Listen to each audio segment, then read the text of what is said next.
شاز نہیں تنگ کرو ہمارے لاڈلے کو، تاجی نے مزوعی رحب سے کہا تھا۔ کرن رفیق بڑے لالا سے شکایت کر کے آپ نے اچھا نہیں، وہ راجی کو دیکھ کر خفا ہوتے ہی بولا تھا۔ تو کیا کرتا میں، تم تو پچھلے 1 مہینے سے ناشتہ کرنا چھوڑ چکے ہو۔ شکر کرو میں نے یہ نہیں بتایا کہ تم رزلٹ اس ماہ کے ٹیسٹ کا کافی گندا آیا ہے۔ آنکھیں آنسوں سے بھر گئی تھی وہ ایسا داجی کی بات پر وہ شاز کو دیکھنے لگا اور ایک دم اس کی آنکھیں ہی تھا اساس، خاص طور پر وہ فاس کی باتوں کو دل پر لیتا تھا۔ آج صبح ہی اس کی کال آئی تو اس نے کافی برے طریقے سے ماس کو ڈانٹا تھا، جس کا اثر تھا کہ وہ ناشتہ کرنے آج ٹیبل پر سب کے ساتھ موجود تھا۔ حرارت خان جو ماس کی ساتھ والی کرسی پر بیٹھا تھا مسکرا کر داجی کو دیکھنے لگا، جن کا چہرہ ماس کے آنسو دیکھ کر ہی بجھ گیا۔ میں خود کو بھول جاتی ہوں، میں اکثر کتابوں پہ تیرا نام لکھتی ہوں، مگر جب کچھ تم جو لکھتے ہو میں خود کو بھول جاتی ہوں۔ میں اکثر یہی کہتی ہوں میں خود کو بھول جاتی ہوں، میں اکثر یہی کہتی ہوں میں تم سے پیار کرتی ہوں، مگر جب تم یہ کہتے ہو میں خود کو بھول جاتی ہوں۔ عاشق ہو کر ڈائری پر ایک غزل لکھ کر وہ قلم کو ڈائری کے اندر ہی رکھ کر اسے بند کر کے اپنی سینٹی ٹیبل کے دراز میں رکھ کر وہ پلٹی تھی۔ اندھیرے میں فقط وہاں سینڈی لیمپ آن تھا جس میں اس کی گندمی رنگت تھمک رہی تھی۔ آم سے میں نقش لیے وہ گلابی لبوں سے مسکرا رہی تھی، بڑی بڑی کالی آنکھیں جن میں مسکراہٹ اپنی چمک بھرتی جا رہی تھی، چھوٹی سی ناک، لمبے کالے بال جو اس وقت کیچڑ میں مقید تھے۔ جب چند آوارہ لٹیں اس نے چہرے کو اپنے ہالے میں لیا اسے تنگ کر رہی تھیں، وہ اٹھ کر اپنے کمرے کی کھڑکی کی جانب آئی تھی۔ رات کے اندھیرے میں موجود خاموشی کو سڑک پر دوڑتی گاڑیوں کی آواز توڑ رہی تھی۔ وہ چاند کو دیکھ کر مسکرائی تھی، لیکن کالی آنکھوں میں چمکتی نمی اس کی مسکراہٹ کا ساتھ نہیں دے سکی تھی۔ کاش کہ زندگی اتنی مشکل نہ ہوتی۔ ایک سرد آہ خارج کر کے اس نے سوچا تھا، پھر پلٹ کر کھڑکی کو بند کر کے واپس اندھیرے میں بیڈ پر آ گئی تھی۔ نیند تو کوسوں دور تھی، لیکن صبح جاب پر جانے کے لیے اسے سونا تھا۔ وہ یونیورسٹی کی پارکنگ میں گاڑی پارک کر کے جیسے ہی داخلی دروازے سے اندر کی جانب بڑھنے لگا، ایک نوانی آواز نے اس کی توجہ کھینچ لی۔ وہ پلٹ کر اپنی دائیں طرف دیکھنے لگا۔ تقریباً 4-5 قدم کے فاصلے پر ایک 18 یا 19 سالہ لڑکی ایک 40 یا 45 سالہ عورت کے ساتھ کھڑی رو رہی تھی۔ شاز نے غور سے دیکھا تو مسکرا دیا تھا۔ دور دھاڑ رنگت اس وقت دھوپ کے باعث سرخ ہوتی جا رہی تھی، تیکھے نین نقش بھوری آنکھیں جو اس وقت آنسو بہانے میں مصروف تھیں، گلابی لب، کالے رنگ کی شلوار قمیض پہنے اور کالے رنگ کا ہی دوپٹہ سر پر اوڑھے وہ بچوں سی معصومیت چہرے پر سجائے رونے میں مصروف تھی۔ شاز دلچسپی سے یہ منظر دیکھنے لگا تھا۔ اماں میں بتا رہی ہوں اگر مجھے کچھ ہوا تو ذمہ دار آپ ہوں گی، وہ اپنی ماں کو دیکھ کر بولی تھی۔ جواب میں اس کی ماں نے اسے گھورا تھا۔ معاشرہ میں اب بنا لحاظ کیے ایک تھپڑ لگانا ہے، رونا بند کرو، دوزخ میں نہیں بھیج رہی تمہیں، یونیورسٹی بھیج رہی ہوں، اب جلدی سے اندر جاؤ۔ وہ عورت بھی گھورتے ہوئے اپنی بیٹی سے بولی، دوزخ سے کم تھوڑی ہے یہ جگہ، اتنے لوگ ہوں گے، اماں آپ بھی چلو میرے ساتھ۔ پکڑ کر منت بھرش معاشرہ اپنی ماں کے ہاتھ انداز میں بولی تھی، معاشرہ تو دفع ہوتی ہو اندر یا میں اتاروں اپنا جوتا۔ اماں یہ غلط ہے، میں کسی کو یہاں جانتی بھی نہیں ہوں، اور اگر میں نے مر گئی تو پھر آپ کو کیسے پتہ چلے گا؟ معاشرہ کی بات پر اس کی ماں نے اسے گھورا تھا۔ معاشرہ تم اندر جاؤ گی یا نہیں؟ ویسے میں جا رہی ہوں اندر، لیکن آپ سے بالکل بات نہیں کروں گی۔ معاشرہ روتے ہوئے اپنی ماں سے ناراض ہو کر دروازے کی جانب بڑھنے لگی تو اس کی ماں نے لمبی سانس فضا میں خارج کی تھی۔ شاز نے مسکراتے ہوئے سارا منظر دیکھا تھا۔ معاشرہ اچانک پلٹ کر واپس اپنی ماں کے پاس آئی اور بولی، اماں میں گھر جا کر ابا سے آپ کی شکایت کروں گی۔ یہ دھمکی دے کر وہ جلدی سے اندر بڑھنے لگی تھی، مگر بے دہانی میں ہی وہ شاز سے ٹکرا گئی۔ اس سے پہلے ہی وہ گرتے شاز نے اسے شانوں سے تھام لیا تھا، بھوری آنکھوں کو، بھیگی پلکوں کو چھالر کے اندر قید کیے، کپکپاتے لبوں کو دانتوں میں دبائے وہ بامشکل سے اپنی چینج کا گلا گھونٹ گئی تھی۔ اس کی ماں جلدی سے اس کی جانب بڑھی تھی۔ آر یو اوکے محترمہ؟ شاز نے مسکرا کر اس کے چہرے کو دیکھا تھا جو اس وقت سرخی لائے ہوئے تھا۔ مائرہ نے آنکھیں کھول کر اس کی کالی چمکدار آنکھوں کو دیکھا اور پھر ایک لمحے میں پیچھے ہوئی۔ میں ٹھیک ہوں، وہ بول کر اپنی ماں کو پلٹ کر دیکھنے لگی جو اس کے پیچھے ہی کھڑی تھی۔ معاشرہ کبھی تم آنکھوں کا استعمال کر لیا کرو۔ شکریہ بیٹا آپ کا۔ اس کی ماں معاشرہ کو گھور کر شاز سے بولی۔ کوئی بات نہیں آنٹی، شاز مسکرا کر بولا اور اندر کی جانب بڑھنے لگا۔ جب اس عورت نے شاز کو روکا، بیٹا کیا نام ہے آپ کا؟ بھرتی محبت کے انمول موتی، شاز شاہنوار خان۔ شاز نے نرمی سے جواب دیا۔ اس دوران معاشرہ خاموشی سے زمین کو گھور رہی تھی۔ بیٹا کیا ہے میری، یا آپ ایک مدد کر سکتے ہیں؟ جی آنٹی بولے۔ شاز نے نرمی سے کہا، یہ میری بیٹی ہے، مائرہ نام ہے اس کا۔ پڑھنے کا اس کو بڑا شوق ہے، اس لیے میں نے اسے یونیورسٹی میں داخل کروایا ہے، لیکن اتنے لوگوں کو دیکھ کر گھبرا رہی ہے۔ اور اماں میں نہیں گھبرا رہی، معاشرہ نے اپنی ماں کی بات کاٹ کر بولی تھی، اور اسے ایک اجنبی کے ساتھ اپنی ماں کا تبصرہ اپنے لیے پسند نہیں آیا تھا۔ جواب میں اس کی ماں نے اسے گھورا تھا۔ ایس اکاؤنٹنگ کی کلاس میں جانا ہے؟ اچھا آنٹی میں چھوڑ دوں گا، میں بھی بی ایس اکاؤنٹنگ کی فائنل ایئر مطلب آخری سال میں ہوں۔ وہ اس عورت کو دیکھ کر بولا۔ شکریہ بیٹا۔ شکریہ کی کوئی بات نہیں آنٹی، انسان ہی انسان کے کام آتا ہے۔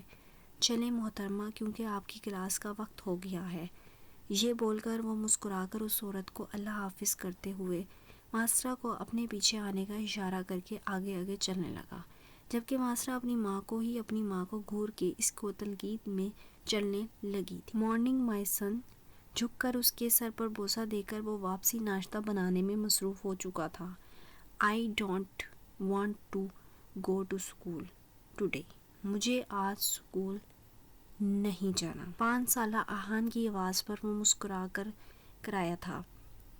But why? لیکن کیوں؟ سنجیدہ لہجے میں وہ ناشتے کی ٹرے آہان کے آگے رکھتا، خود اس ٹرے میں سے کافی مگ اٹھا کر لبوں سے لگا کر اپنے بیٹے کو دیکھنے لگا، جو منہ بسور کو اب کوئی بہانہ ڈھونڈ رہا تھا۔ مجھے بخار ہونے والا ہے، آنکھیں مٹکاتے ہوئے معصومیت کو چہرے پر طاری کر کے کہا تھا، تو فاس کے لبوں پر مسکراہٹ آہن نے آئی تھی، جسے وہ کافی مگ لبوں سے لگا کر چھپا گیا تھا۔ And how? اور میرے بیٹے کو کیسے پتا چلا کہ اسے بخار ہونے والا ہے؟ Because I am going to be doctor in future dad. کیونکہ میں مستقبل میں ڈاکٹر بننے والا ہوں ڈیڈ۔ آہان نے صدمے سے جیسے اپنے باپ کی عقل پر ماتم کرتے ہوئے اسے یاد دلایا تھا۔ اس کا شوق تھا ڈاکٹر بننے کا، اور فاس جانتا تھا کہ اس کا بیٹا اپنے شوق کو ہر حال میں پورا کرے گا، اس لیے وہ بھی اس کے اس شوق کو پورا کرنے میں اس کا ساتھ دینے والا تھا۔ اور ریلی؟ واقعی؟ فاز نے جیسے ہی چڑھایا تھا، جو ناشتہ کرتے ہوئے اپنی ہیزل گرین آنکھیں اپنے باپ کو گھور رہا تھا۔ اپنے کمرے میں جاؤ اور اسکول کے لیے تیار ہو جاؤ، نہ کوئی آئس کریم۔ اپنے باپ کو گھور رہا تھا۔ Of course, and I will train you brain first. بالکل، اور سب سے پہلے میں آپ کے دماغ کا علاج کروں گا۔ آہان دانت پیس کر بولا تو فاز نے مسکرا دیا۔ Let's go to washroom and ready for the school. Are you want to get اپنی آئس کریم؟ اپنے کمرے میں جاؤ اور اسکول کے لیے تیار ہو جاؤ، ورنہ کوئی آئس کریم نہیں ملے گی۔ فاز نے سنجیدگی سے آہان کو دیکھ کر کہا، تو آہان منہ بسورتے ہوئے اپنے گھڑوس باپ کو دیکھنے لگا۔ جیسا کہ 1 سیکنڈ لگتا تھا سنجیدہ ہونے میں، آہان منہ بسور کو اپنے کمرے کی جانب بڑھ گیا، جبکہ فاز برتن اٹھا کر اب سنگ میں دھو کر انہیں ان کی جگہ پر واپس رکھ کر اپنے کمرے کی جانب بڑھ گیا تھا۔ شاز بڑی، یہ کون ہے؟ شاز جو اپنے ہی دھیان میں ڈپارٹمنٹ کی طرف جا رہا تھا، اپنے پیچھے آیت کی آواز سن کر رہا تھا، جبکہ معاشرہ کے قدم بھی بے ساختہ تھے۔ شاز نے پلٹ کر اپنے دوست کو دیکھا تھا۔ گندی رنگت میں لبوں پر شرارتی مسکراہٹ سجائے وہ اسے خود کو گھورنے پر مجبور کر گیا تھا۔ وہ آنکھوں شرارت لیے اسے دیکھ رہا تھا۔ شاز نے نظر انداز کر کے اسے معاشرہ کو مخاطب کیا تھا۔ محترمہ، وہ سامنے والا کمرہ آپ کا کلاس روم ہے، جائیں۔ نرمی سے بولتے ہوئے وہ لبوں پر مسکراہٹ لے معاشرہ سے مخاطب ہوا تھا۔ معاشرہ بنا شکریہ بولے وہاں سے اپنے کلاس روم کی جانب چلی گئی تھی۔ مسرت کے مارے ہی بندہ شکریہ بول دیتا ہے، کرن رفیق۔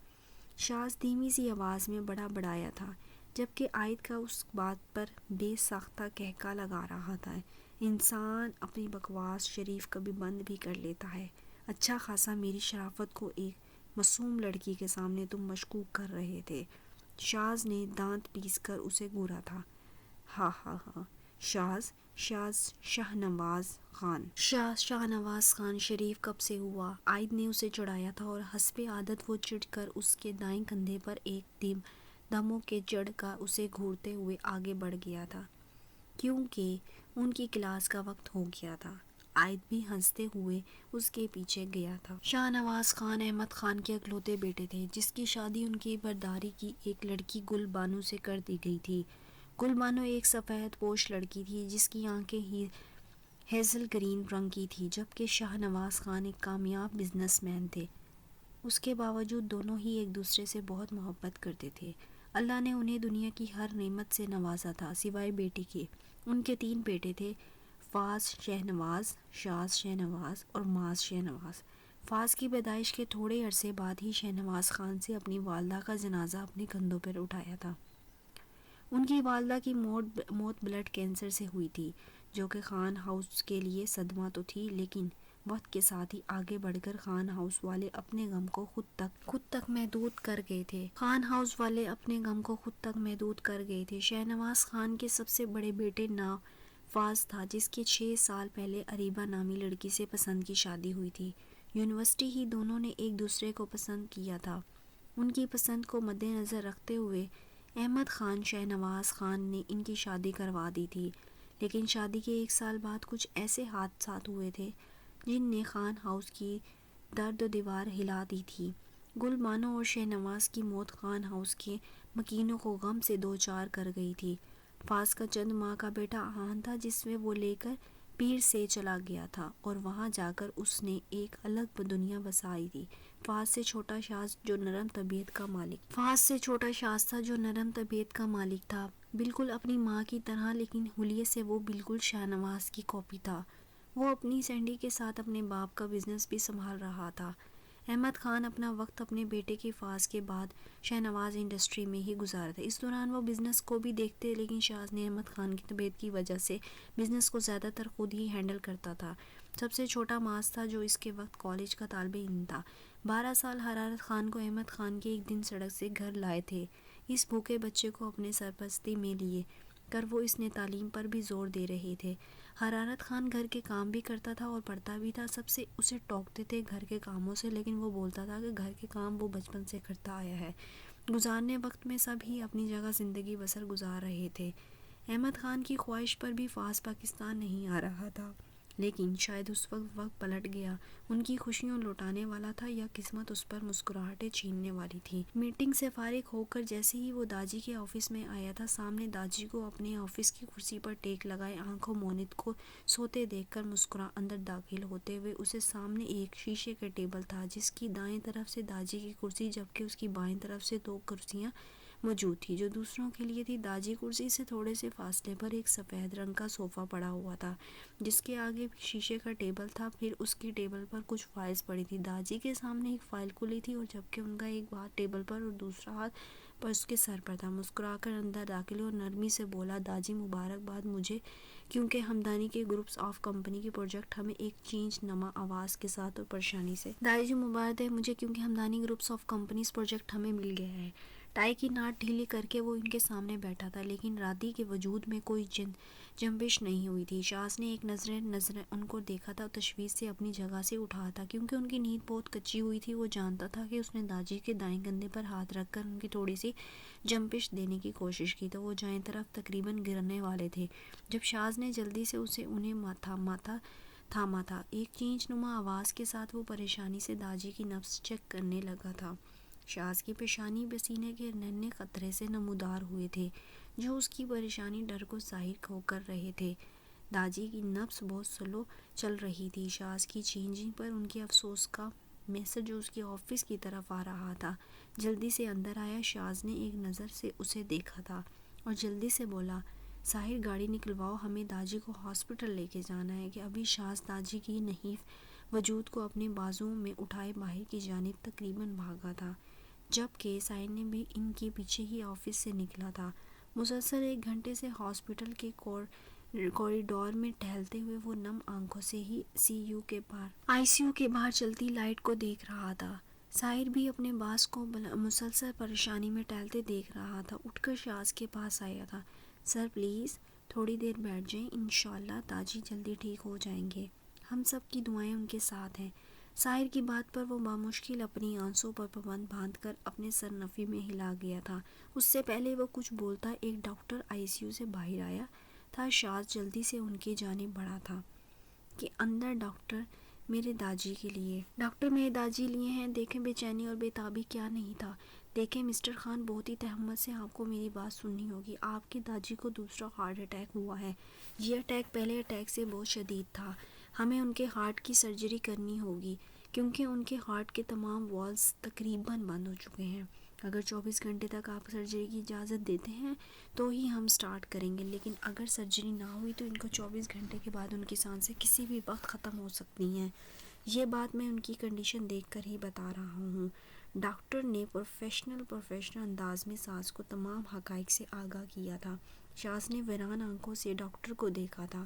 لفظ تو ڈاکٹر کی بات سن کر ہی لبوں پر دم توڑ رہے تھے۔ ڈاکٹر اس کا کندھا تھپتھپاتے ہوئے وہاں سے چلا گیا تھا جبکہ شاز نے بے مس سے آئی سی یو کے دروازے کو دیکھ رہا تھا۔ لالا کے ہاتھ میں اختیار ہے، وہی داجی کے بارے میں فیصلہ کریں گے۔ ساحر مجھے میں اتنی ہمت نہیں ہے، شاز ساحر کو دیکھ کر بولا تھا۔ ساحر نے اس کو کندھے پر ہاتھ رکھا تھا۔ سر میں رابطہ کرتا ہوں فاض سر سے، آپ پلیز ہمت کریں۔ ساحر یہ بول کر وہاں سے باہر کی جانب بڑھتا تھا جبکہ شاز وہیں بینچ پر ڈھا سے گیا تھا۔ اسکول کے گراؤنڈ میں بیٹھا وہ مسلسل اپنے پاؤں ہلا رہا تھا اور منہ میں چیونگم ڈالے وہ بے نیازی سے سامنے کھیلتے بچوں کو دیکھ رہا تھا۔ چھٹی کے بعد کھیلنا اس دنیا کا بورنگ ترین کام لگتا تھا۔ وہ یقیناً عام بچوں جیسا نہیں تھا۔ ایک لڑکی جو اس کی کلاس فیلو تھی آ کر اس کے پاس بیٹھی تھی تو اپنی ہیزل گرین آنکھوں میں سوال لیے وہ اسے دیکھنے لگا تھا، جس نے اس کو بیگ اٹھا کر دوسری سائیڈ پر رکھا تھا اور خود اس کے ساتھ بیٹھ گیا تھا۔ اس کا چیونگم چباتا منہ رکھا تھا۔ Julie why are you sitting here? تم یہاں کیوں بیٹھی ہو جولی؟ وہ بغیر مسکرائے بولا تھا۔ I want to be friends with you, میں تم سے دوستی کرنا چاہتی ہوں۔ آہان نے ایک نظر اس کو دیکھا جو گولڈن بالوں کو پونیاں بنائے دھوریا رنگت میں سرخی لیے مسکرائی ہوئی گرے آنکھوں میں سوال سے اسے پوچھ رہی تھی۔ آہان نے اپنی چھوٹی سی پیشانی پر ابھرتی 2 لکیروں کو واضح کر کے مقابل وہ اپنی ناگواری ظاہر کرنے کی کوشش میں تھا۔ اس کی دوستی صرف اس کے چاچو اور باپ سے تھی اور باپ کی ہی نصیحت تھی کہ اسے لڑکوں کو علاوہ اس نے کبھی لڑکیوں سے دوستی نہیں کی تھی۔ وہ 5 سال کا صرف دکھنے میں تھا لیکن دماغی طور پر وہ 10 سالہ بچے کی طرح اپنے باپ کی باتوں پر عمل کرتا تھا۔ But I don't make friends اور گرلز، لیکن میں لڑکیوں سے دوستی نہیں کرتا۔ سادہ سے لہجہ میں وہ اس بچی کو انکار کر کے اپنا رخ موڑ گیا تھا۔ اس سے پہلے وہ بچی کچھ بولتی ایک عورت ان کے پاس آئی۔ جولی کم ہیئر مائی ڈیئر، جولی میری بیٹی یہاں آؤ۔ اس نسوانی آواز پر آہان نے پلٹ کر اسے دیکھا تھا۔ اس نے آہان کی طرف مسکرا کر دیکھا تھا لیکن آہان نے اس کی مسکراہٹ کا جواب نہیں دیا تھا۔ وہ چل کر ان دونوں کے پاس آئی اور بولی، جولی لیٹس گو ہوم۔ جولی چلو گھر چلیں۔ I want to be friends to Aahan mom, مجھے آہان سے دوستی کرنی ہے ماما، جولی ضدی پن سے بولی تھی جبکہ آہان نے اسے گھورا تھا۔ I don't want to be friends with her so please take out from here, مجھے نہیں کرنی اس سے دوستی، اس لیے مہربانی فرما کر اسے لے جائیں یہاں سے، کر سنجیدگی سے کہا تھا۔ اور اسے آہان نے اسے عورت کی طرف دیکھ کر عورت نے مسکرا کر آہان کو دیکھا تھا اور جھک کر اس نے دونوں گلابی گالوں سے بوسہ دیا تھا جو غصہ سے سرخ ہو رہی تھی۔ You are so cute boy, تم بہت کیوٹ لڑکے ہو۔ اسٹے اوے فرام می، بھرتی محبت کے انمول موتی، مجھ سے دور رہو۔ سرخ ہو رہے تھے۔ You are so cute boy, تم بہت کیوٹ لڑکے ہو۔ اسٹے اوے فرام می، بھرتی محبت کے انمول موتی، مجھ سے دور رہو۔ کرن رفیق، آہان نے اس کی عورت کو پیچھے کی طرف تقریباً دھکا دیا تھا۔ وہ عورت اسے افتاد کے لیے تیار نہیں تھی، اس لیے پیچھے کو لڑکھڑاتی اس سے پہلے کہ وہ گرتی، پہلے پیچھے سے آتے فاض نے اسے کندھوں سے تام کر گرنے سے بچایا تھا۔ واٹ از دس امن، یہ سب کیا ہے؟